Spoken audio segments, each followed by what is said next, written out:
Compton with James Compton Customs. Today I wanted to show you guys a new product we just developed. This tiny little slave cylinder mounting bracket. It's I can't really call it a countershaft cover anymore because it's not covering the countershaft. It's just mounting the slave cylinder, and that's about it. So when you get your kit, it comes with the slave cylinder bracket, 3 dowel pins, and all new stainless steel hardware to mount the kit. We developed this one specifically for racers and our race bikes.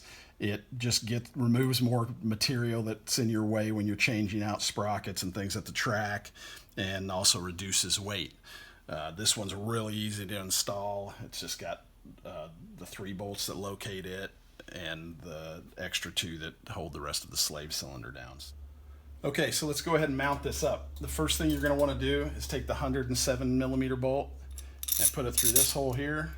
Take your 60mm bolt, the shortest one in the kit, put it through that hole. We'll go ahead and slide the dowels on and go ahead and slide this in. The reason this bolt is so much longer than the others is it has to go through the cover and bolts into threads in the cases themselves. The rest of the bolts on the covers actually just bolt right into this countershaft cover that's a add-on onto the motor. So I'm going to go ahead and run these in and just snug them up, and then I'm going to back them off a half turn once they seat.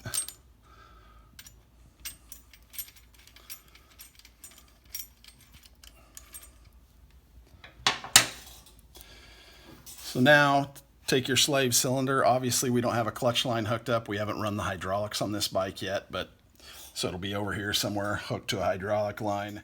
You're going to want to run your OEM spacer. It's very important. Without this spacer, and it throws the spacing of the slave cylinder, the clutch push rod off, and can potentially create problems. So we're going to go ahead, run the 75mm bolt through the bottom here, and grab your last dowel, and we're going to put it in place, run this in, and go ahead and get that one started.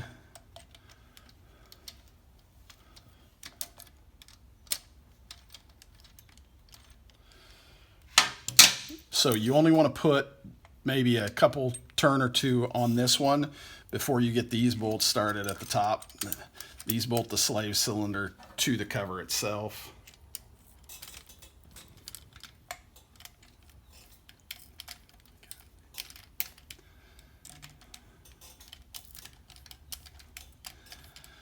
So now we've got all 3 of these bolts started. They're each in about a turn or 2, and we're just going to start rotating around. So to keep the slave cylinder from tilting dramatically, you want to walk this in as evenly as possible.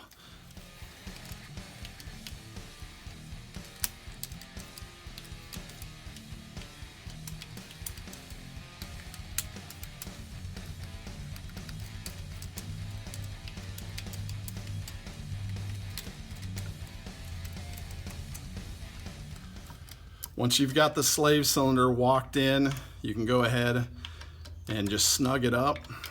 Go back and snug the top 2 up. And then go ahead and put your final torque on them. We recommend 6 to 7 pounds on these. It's really all they need. So as you can see, this little abbreviated cover really opens this up. So for gear changes and maintaining chain and everything, keeping things clean, it's very nice. It's obviously very lightweight as well, a lot lighter weight than our previous skeletonized cover, and definitely a lot lighter than the stock cover.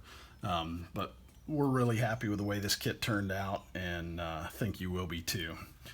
So that's it for our Race Lite slave cylinder holder slash countershaft cover, if you can call it that. It's really not.